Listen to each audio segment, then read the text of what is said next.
there's another kind of time that the Greeks talked about.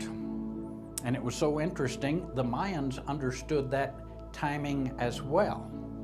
It is Kairos time. Kairos time was what lay behind the Tune calendar that the Mayans used and the Tzolk'in calendar that the Mayans used. These two calendars did not measure chronological time. They measured something else. They were measuring the energetic pulsation from the core of the Milky Way galaxy.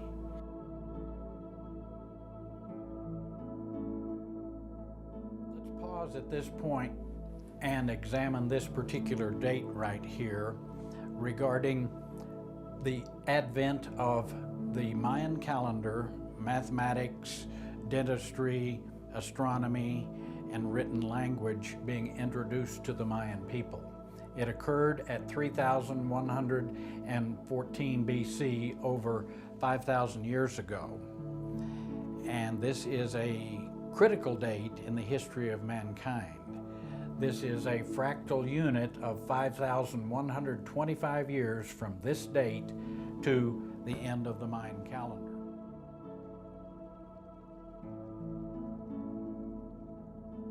There were 4 theories that are currently held by various peoples regarding how the Mayans came into contact with this profound information. One of them was, it was the sky gods or the god men who brought this with them from extraterrestrial sources.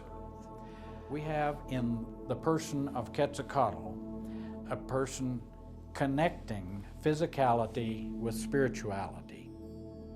And Quetzalcoatl lived among the people. He taught and traveled all over the North and South American continent.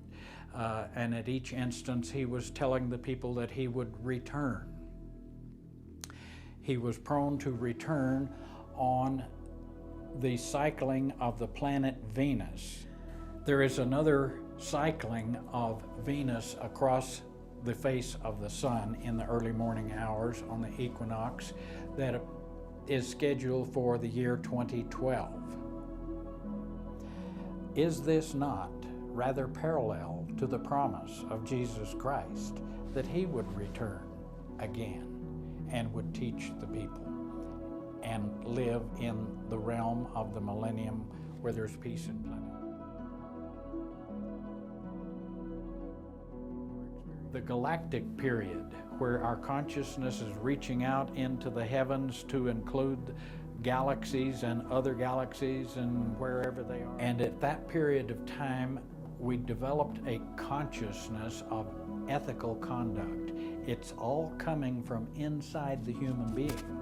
The human being is feeling the consciousness that, hey, there's something going on here, and I'm not going to tolerate it any longer. This is, in our case in the United States, this is our country and we own it, not the politicians and not the power brokers and the heads of corporations. They are abusing and using us, and it is wrong. I know it in here. And that knowingness in here is emerging as the consciousness of all humanity on this planet rises. There is an overthrowing beginning at this date with Ken Lay and the Enron episode.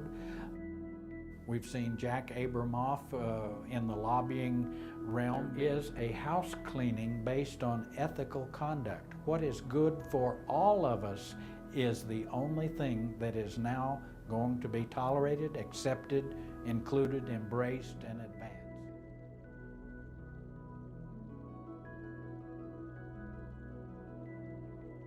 And right now we're experiencing the amount of change that used to occur down here in 1.26 billion years, or 160,000 years here.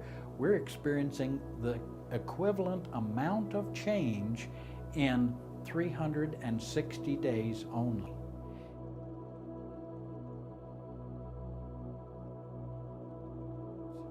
If I had to pick a metaphor to depict the accelerated pace of this evolutionary process, it would be the bullwhip. If you had a bullwhip in front of you and you'd never been exposed to one either in concept or hands-on, you wouldn't know what it was.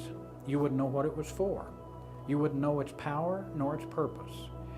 The power and the purpose of the bullwhip is revealed only in its very tip end. Like the bullwhip, the power and the purpose of this whole plan is revealed in the last days, where we are experiencing the dramatic amount of change, the financial collapse, change in the medical realm, educational realm, you just name it. We're seeing change everywhere, the weather in particular. Those are metaphors that reveal how dramatically we're experiencing the acceleration of consciousness and the acceleration of the intended purpose, and it becoming more clearly evident and real as we move toward the end of the Mayan calendar. This is the promise of Jesus and all of the other prophets and all of the other religions as they spoke of this world of the golden age, nirvana, millennium, Shambhala, whatever. The realm of perfection, where there's peace and plenty, harmony and health, undergirded by an attitude of unconditional love, acceptance, embracing of everything else. It is the state of oneness. It's the true meaning of the word atonement.